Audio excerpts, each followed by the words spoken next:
Assalamualaikum warahmatullahi wabarakatuh. Di sini kami akan menganalisis nilai postmodern dalam film Cruella yang beranggotakan Archaifa Raihana Azahra, Ivanka Maulidina Azhar, dan juga Putri Awalia. Slide yang sinopsisnya, guys.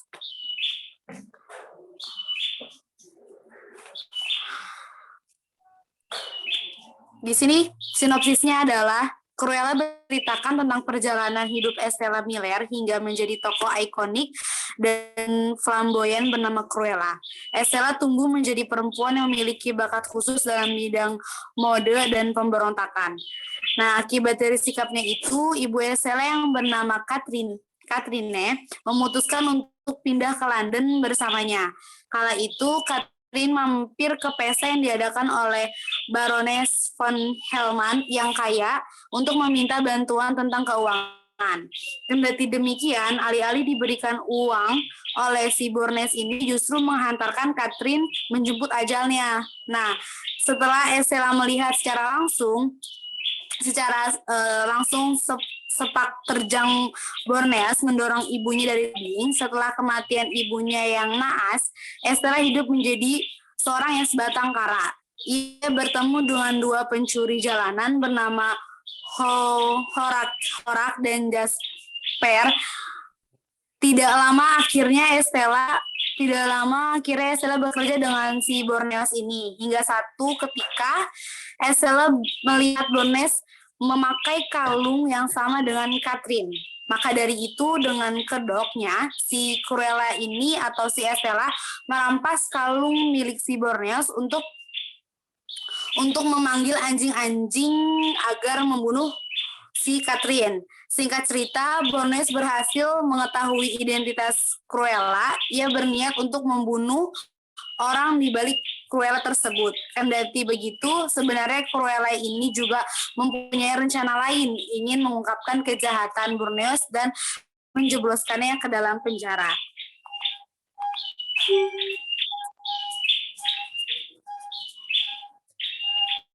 Kemudian masuk kepada ciri-ciri dan analisis dari postmodern di film Cruella ini. Yang pertama yaitu terdapat karakteristik populis, di mana dengan temuan dalam film yaitu cerita Cruella yang merupakan seorang dari kalangan bawah hendak melawan penguasa yang mana pada film ini adalah Baroness.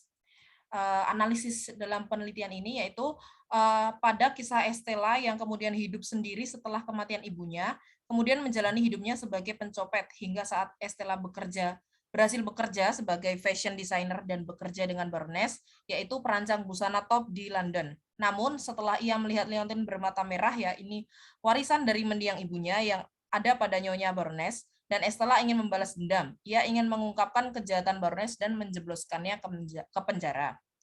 Kemudian dari karakteristik populis ini juga yang kedua adalah Estella yang suka dengan aliran musik rock. Dengan analisis, Cruella menyukai musik rock yang berasal dari Amerika Serikat seperti lagu I Wanna Be Your Dog yang dinyanyikan oleh Stooges. Sehingga hal tersebut menunjukkan bahwa tokoh tersebut menggunakan elemen postmodernisme, eklektisme dari punk rock serta bohemian. Kemudian karakteristik yang selanjutnya yaitu diversity. Dengan temuan di film, cerita Cruella ini mengangkat dari side story film 101 Dalmatians tentang sisi humanis dari Estella atau Cruella the Evil. Dalam analisis peneliti yaitu film Cruella yang menceritakan tentang perjalanan Estella hingga menjadi Cruella ini juga merupakan daur ulang dari film lama mereka yaitu 101 Dalmatians versi animasi maupun live action. Kemudian yang ketiga adalah nostalgia, yaitu tokoh Cruella yang mengapresiasi Liberty of London pada tahun 1970 yang memiliki desainer-desainer yang terbaik. Dalam temuan filmnya yaitu pastiche pada postmodernisme, yaitu bentuk imitasi dari masa lalu, khususnya pada masa 1970-an. Kemudian yang terakhir adalah Estella atau Cruella dengan kata-katanya yaitu Liberty of London, puncak mode di tahun 70-an. Mereka memiliki semua desainer terbaik dan kini aku bekerja di sana. Selanjutnya kesimpulan oleh Putri Awalia.